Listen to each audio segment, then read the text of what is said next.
Salah satu kebanggaan, yang saya katakan kebanggaan dari sekolah kita, STTBK, adalah kasih yang begitu besar yang kita bisa lihat. Yang bisa kita rasakan bersama-sama di antara para mahasiswa dan juga staf dan dosen. Dan bahkan pimpinan.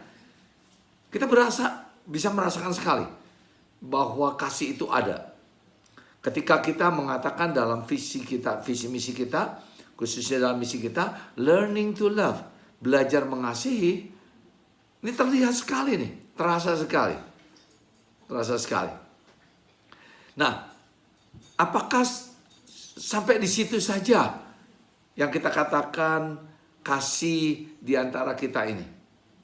Ketika Paulus menuliskan 1 Tesalonika 4 ayat 9 sampai 12 ini dengan latar belakang yang dia sudah katakan dalam pasal 3, yaitu supaya gereja di Tesalonika bertumbuh dalam kasih Allah dan bertumbuh dalam kekudusan. Kemudian dia masuk ke bagian ini yang berubah sedikit. Karena kalau kita perhatikan di dalam ayat 9 dia bilang gini, tentang kasih persaudaraan. Tidak perlu dituliskan kepadamu, karena kamu sendiri telah belajar kasih mengasihi dari Allah. Nah, yang menarik adalah di sini penekanannya tentang kasih persaudaraan. Bukan kasih di pasal 3, yaitu agape. Di sini bicara kasih yang persaudaraan yang kita kenal, Philadelphia. Nah, ini ada kota khususnya di Amerika, namanya kota Philadelphia. Artinya apa? Dari dua kata yang digabungkan dari bahasa Yunani, Phileo dan Delphos. Phileo dan Delphos. Jadi dua kata digabung menjadi kasih persaudaraan. Nah, konsep dari kasih persaudaraan adalah bagaimana kasih ini bisa saling menguntungkan satu dengan lainnya. Yang menarik ketika dia katakan, kamu sendiri telah belajar kasih mengasihi dari Allah. Nah, yang kedua kasih mengasihi yang seperti apa nih? Agapao. Jadi lucu ya. Dia sedang membicarakan Philadelphia, Phileo, tetapi dia katakan kamu belajarnya dari agape. Dari agapenya Allah. Sehingga dikatakan dasar kasih persaudaraan kita antara saya dengan Pak Ivan, antara saya dengan staf, antara saya dengan anak-anak, yang ditekankan Phileo, tetapi dasarnya adalah agape. Ini menarik kan ya? Saling menguntungkan tetapi punya dasar yang kokoh di atas agape. Ayat yang 10 dia bilang ini, hal itu kamu lakukan juga terhadap semua saudara di seluruh wilayah Makedonia. Nah, Paulus bilang bukan saja di antara kamu, yaitu jemaat di Makedonia, jemaat di Tesalonika, tetapi karakteristik dari gereja ini, jemaat ini keluar sampai ke seluruh Makedonia. Kota yang besar, misal Filipi, itu daerah Makedonia, gereja Filipi. Kemudian ada gereja Beria. Ini semua menikmati, merasakan kasih persaudaraan dari Makedonia, dari jemaat di Tesalonika. Dan mereka menunjukkannya dengan luar biasa. Memperhatikan kebutuhan-kebutuhan jemaat-jemaat bahkan di sekeliling Makedonia. Di sekitar Makedonia. Nah, ada kata tetapi di sini. Dalam ayat ke-10. Tetapi kami menasehati kamu, saudara-saudara. Jadi ini positif banget nih. Positif banget. Sudah positif. Tetapi kemudian ada kata tetapi ini. Supaya kamu lebih bersungguh-sungguh lagi melakukannya. Nah, rupanya Paulus mungkin mendengar sesuatu yang berbeda dengan apa yang kita bisa bayangkan, yaitu dari Timotius, laporan Timotius. bahwa ya mereka sudah melakukan dengan baik, tetapi ada tetapinya. Yang dipertanyakan oleh Paulus adalah kesungguhan di dalam melakukan, menunjukkan kasih phileo ini. Kasih phileo ini. Ada apa? Ada apa? Sehingga itu yang kita tanyakan. Karena kita mau belajar nih. Kita mau belajar. Ketika kita menyatakan kasih phileo kita kepada sesama kita, sebagai umat Tuhan, sebagai saudara seiman dalam Tuhan Yesus Kristus, ditekankan harus lebih bersungguh-sungguh lagi. Harus lebih bersungguh-sungguh lagi. Ada apa sih? Nah, ayat 11 dibukakan. Ada apa sebenarnya? Dan anggaplah sebagai suatu kehormatan untuk hidup tenang. Nah, rupanya ada orang-orang yang hidupnya tidak tenang. Hidupnya tidak tenang kenapa? Saya tidak mengatakan hidupnya resah. Sayangnya di dalam bahasa Indonesia ini kita bilang hidup tenang mungkin damai, aman-aman. Seperti kita yang tinggal di Lembang ini ya. Udara sejuk, hidupnya tenang, tidak berisik, tidak banyak debu. Wah, tenang sekali di Lembang. Iya, itu tenang dalam konsep yang berbeda. Tidak seperti yang dikatakan oleh, yang dimaksudkan oleh Rasul Paulus. Yang dimaksudkan di sini hidup tenang adalah karena menghadapi orang-orang yang, nih, istilah Jakarta, kepo. Kepo maksudnya apa? Yang sibuk, dalam bahasa Inggrisnya busybody. Hidupnya sibuk ngurusin urusan orang lain. Tetapi ngurusin urusan orang lainnya bukan dalam konsep dan pemikiran yang positif. Sibuk ngurusin orang lain yang gak perlu diurus. Ini yang kepo nih. Yang sibuk kemana-mana, cerita kemana-mana, melakukan segala sesuatu yang tidak pada tempatnya. Paulus bilang stop. Ya, stop. Kepada semua mahasiswa juga saya katakan, ayo semua stop. Stop. Gerecokin orang. Begitu banyak kerjaan yang harus kita kerjakan. Begitu banyak hal-hal yang positif yang bisa kita kerjakan. Itu sebabnya Paulus katakan dalam ayat sebelumnya, lebih bersungguh-sungguh lagi. Lebih bersungguh lagi. Lebih bersungguh-sungguh lagi melakukan apa? Melakukan phileo. Kasih itu. Jadi bukan gayanya nih ya. Kadang-kadang saya suka greget juga kalau mendengarkan, ayo kita mendoakan. Tadi sengaja saya buka dengan doa. Tujuan saya bukan menggosipkan. Kadang-kadang doa bersama itu dipakai buat kasih tahu orang lain. Kalau ada cerita yang menarik nih. Enggak, saya enggak berminat dengan itu. Tapi betul-betul saya concern dengan mahasiswa kita yang membutuhkan doa dan dukungan kita. Ataupun mahasiswa sudah bukan mahasiswa kita, tapi kita tahu mereka membutuhkan, kita harus doakan dengan sungguh-sungguh. Bukan kepo supaya semua orang tahu bahwa saya punya persoalan, bahwa Pak Ivan punya persoalan, dan dipakai sarana, ayo kita doakan yuk. Mereka, Pak Ivan ada masalah gini. Jadi bahan cerita. Itu kepo. Ayo. Paulus bilang, tinggalkan itu. Hidup dengan tenang. Jangan ngurusin kayak begituan. Karena yang seperti ini merusak. Kemudian dilanjutkan dengan kata yang berikutnya. Ya, dan anggap lagi suatu kehormatan untuk hidup tenang. Untuk mengurus persoalan-persoalan sendiri. Jadi yang pertama, hidup tenang, jangan kepo, gitu ya. Jangan suka ngurusin orang yang nggak pada tempatnya. Yang kedua, Paulus bilang, urus urusanmu sendiri. Kenapa? Kamu bisa kasih tahu orang butuh apa, perlu apa, harus ngapain, tapi kamu sendiri tidak melakukan bagian kamu. Ini saya mau supaya kita semua mengerti. Boleh nggak menasihatkan orang lain? Sangat boleh. Tetapi pastikan terlebih dahulu bahwa kamu melakukan apa yang kamu katakan pada orang lain. Kalau kamu berkata kepada orang lain, kalian harus lebih rajin kerjanya, lebih sungguh-sungguh. Yang pertama-tama harus sungguh-sungguh adalah kita yang memberi nasihat. Uruslah diri kita dengan baik. Lakukan tugas dan tanggung jawab kita dengan baik. Tadi saya sempat bicara dengan salah satu staf kita. Kebetulan ada di Lembang juga.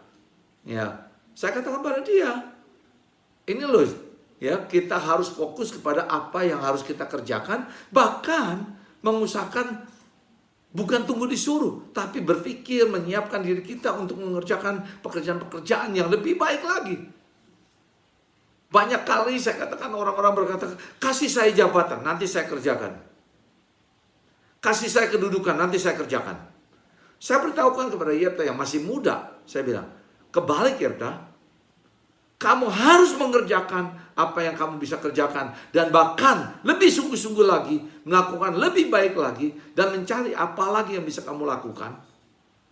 Karena ketika kamu sudah melakukan semua itu, jabatannya dikasih gak ada masalah. Jangan dibalik. Sibuk ngurusin orang, sibuk mencari jabatan, begitu kasih jabatan gak dikerjain kerjaannya. Tadinya bilang kalau dapat jabatan saya kerjakan. Karena gak biasa, gak tahu. Sehingga tidak melakukan apa yang harus dia lakukan. Begitu dikasih jabatan pun dia gak tahu mesti melakukan apa. Akhirnya harus diturunkan. Itu yang kita mesti jaga. Itu yang kita mesti jaga. Kita harus mengurus persoalan-persoalan sendiri dengan sebaik-baiknya dan bekerja dengan tangan. Maksudnya apa? Masa bekerja dengan kaki? Bukan itu. Yang dimaksudkan bekerja dengan tangan, berusaha untuk mencukupi kebutuhan diri sendiri. Nah, jangan salah gunakan kasih persaudaraan yang di atas itu, Philadelphias, untuk mencari keuntungan diri sendiri. Memanfaatkan kebaikan orang dan berharap mendapatkan apa-apa gratis. Karena ada kasih yang bertebaran, manfaatkan ini dong buat kepentingan kita.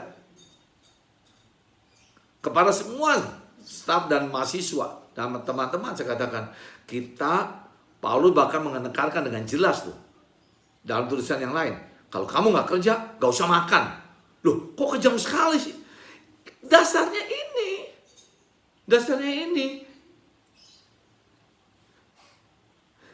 kita semua di STTBK punya tanggung jawab. Kalian semua di luar STTBK punya tanggung jawab, punya tugas dan tanggung jawab. Jangan anggap remeh tanggung jawab itu. Kerjakan dengan sebaik-baiknya. Kerjakan dengan sebaik-baiknya. Kalau kalian mahasiswa, belajar dengan baik. Bagus, saya senang. Tetapi ada tanggung jawab lain juga. Tanggung jawab keuangan misalnya. Kalau nggak ditagih, wah ya sudah biarin aja. Nggak bisa.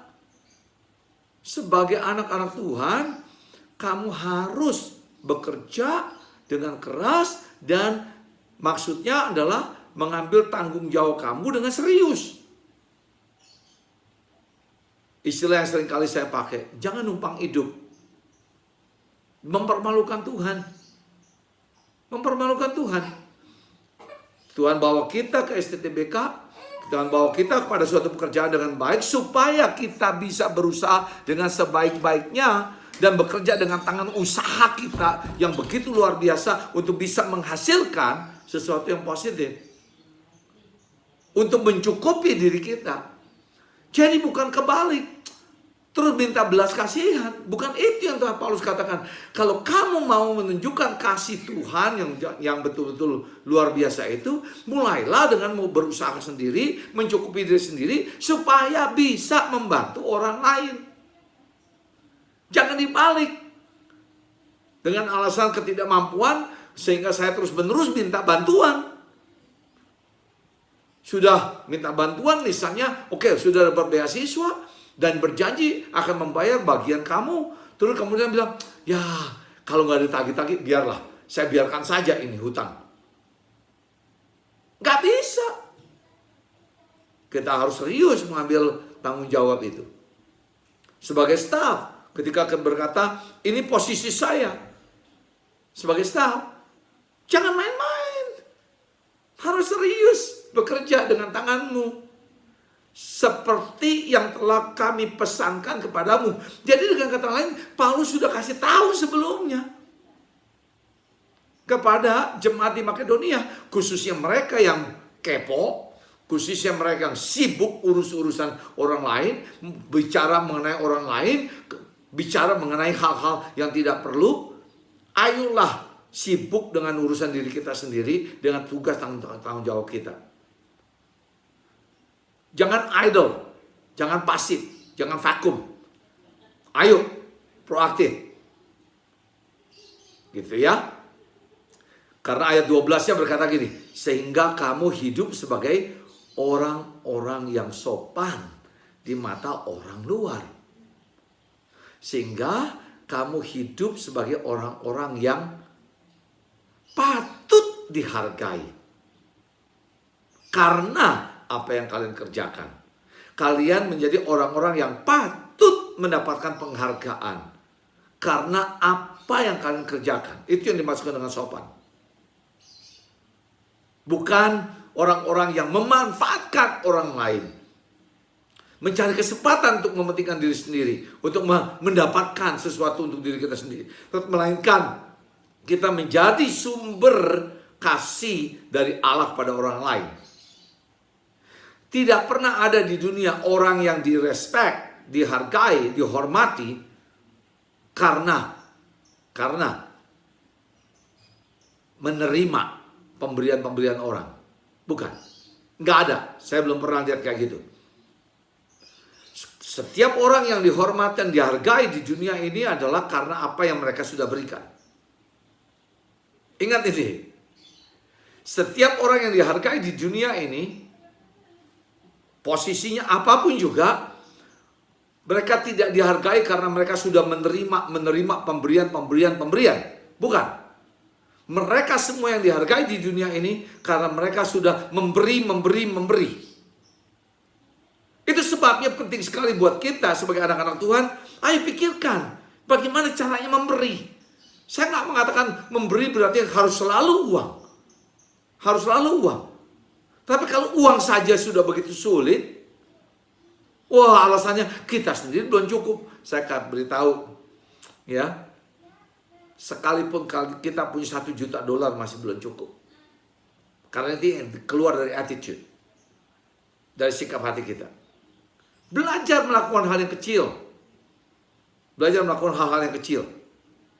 Karena dengan cara begitulah baru kita bisa dihargai orang. Saya ada 2 anak yang luar biasa. Tuhan berikan kesempatan untuk Stella dan Tita tinggal dengan kami. Walaupun masih ada lagi yang lain ya. Tapi saya bercerita sedikit dengan mereka mengenai mereka berdua. Tidak pernah terpikirkan mereka bahwa mereka cuma satu, mereka bilang mau kuliah S2. Tidak pernah terpikirkan Tuhan buka jalan. Sehingga sekalipun mereka sudah mempersiapkan untuk bisa kuliah S2, Tuhan buka jalan untuk mendapatkan beasiswa. Puji Tuhan. Senang nggak? Jadi orang tua senang ya. Dan yang menarik lagi, nggak berhenti di situ. Tuhan buka kesempatan untuk mereka bisa bekerja, mendapatkan honor. Dulu tadinya berpikir harus kuliah S2, bahkan tidak bekerja supaya punya uang, bisa bayar uang kuliah, bisa kuliah S2. Sekarang Tuhan buka jalan, bukan saja dapat beasiswa, tapi dapat juga pekerjaan. Terus mau diapain hidup ini? Nah yang menarik nih, mesti saya undang Tita dan Stella untuk duduk sama-sama, ya. Ceritakan apa yang terjadi. Minggu ini kita ketemu dengan mahasiswa-mahasiswa yang betul-betul dari latar belakang low income, penghasilan yang rendah. Terus mereka bertemu dengan 6 dari mereka, dari anak-anak ini.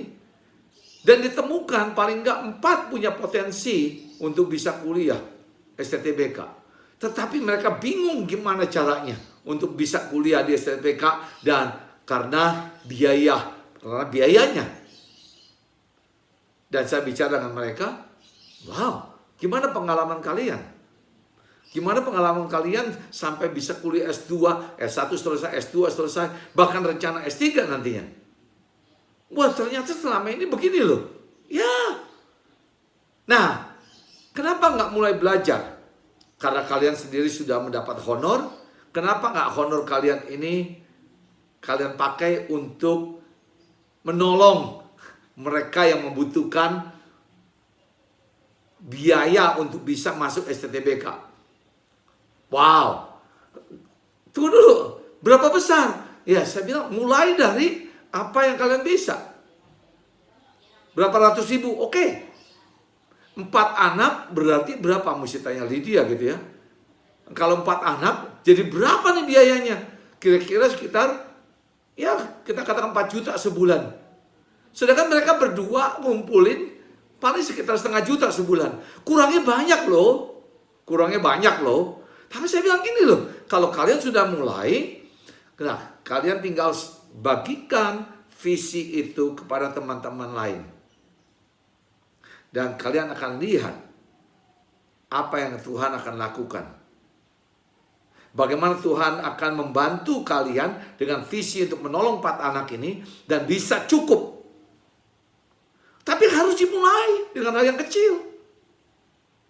Karena dengan cara memberi seperti itulah hidup kita dianggap sebagai orang-orang yang sopan di mata orang luar, bukan hanya di STTBK.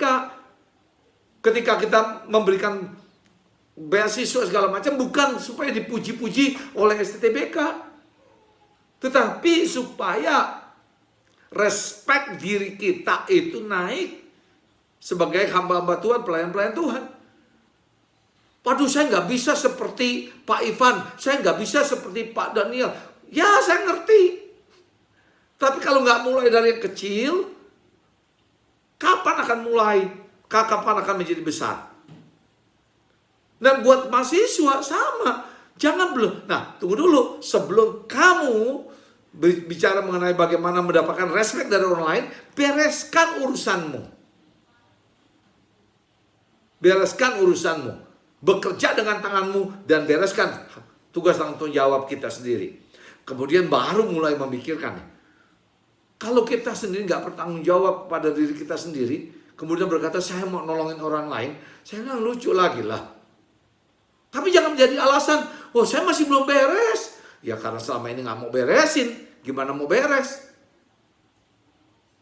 Nah, langkah berikutnya saya bilang, wow, Tuhan bawa saya bilang Stella dan Tita ke level yang lebih tinggi lagi nih. Tadi cuma berkata, gimana caranya bisa kuliah S2? Mereka daftar, tiba-tiba dapat pengumuman, sudah ada yang mau bayarin uang kuliah semua S2. Betul ya Stella ya? Wah, ini Stella di depan saya nih ya. Tiba-tiba dia bilang, oh jangan khawatir, sudah beres semua. Semua sudah beres. Sampai lulus nanti. Kemudian apa yang terjadi? Tiba-tiba Stella bilang ditawarkan, kamu mau nggak kerja? Sekarang udah kuliah S2, udah punya penghasilan lagi ya, asik juga ya. Tetapi semua itu dimulai dengan melakukan tugas tanggung jawab pribadi. Baru Tuhan tambah-tambahkan. Ingat seperti yang talenta, ya, yang punya 1 talenta, 2 dan 5. Ketika dapat 2 talenta, bekerjalah dengan tanganmu supaya menghasilkan yang lebih baik, baru Tuhan tambahkan.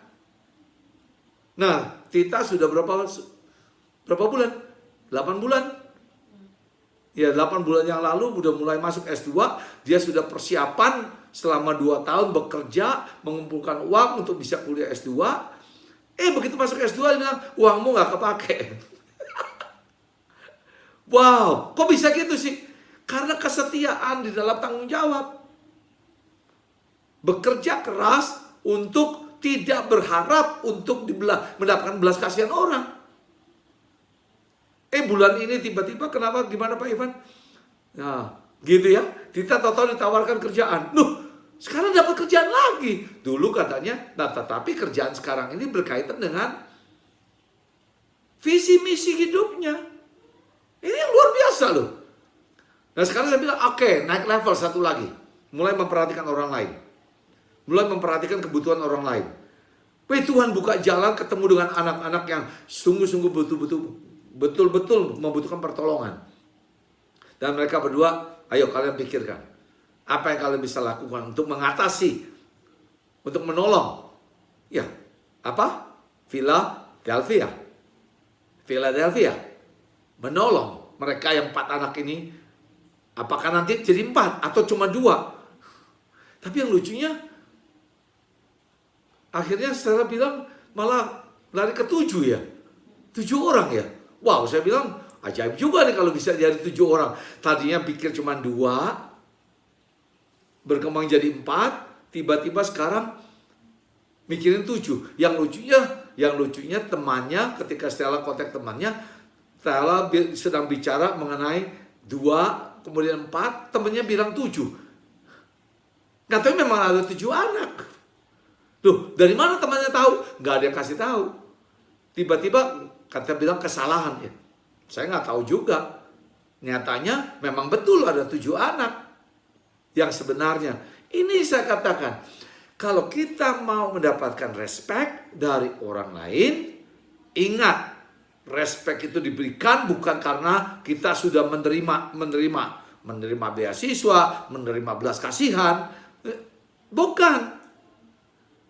Tapi yang pertama, kita mengurus tanggung jawab kita dengan baik. Yang kedua, respect diberikan karena kita memberikan sesuatu kepada orang lain. Untuk kepentingan orang lain. Itu yang dikatakan.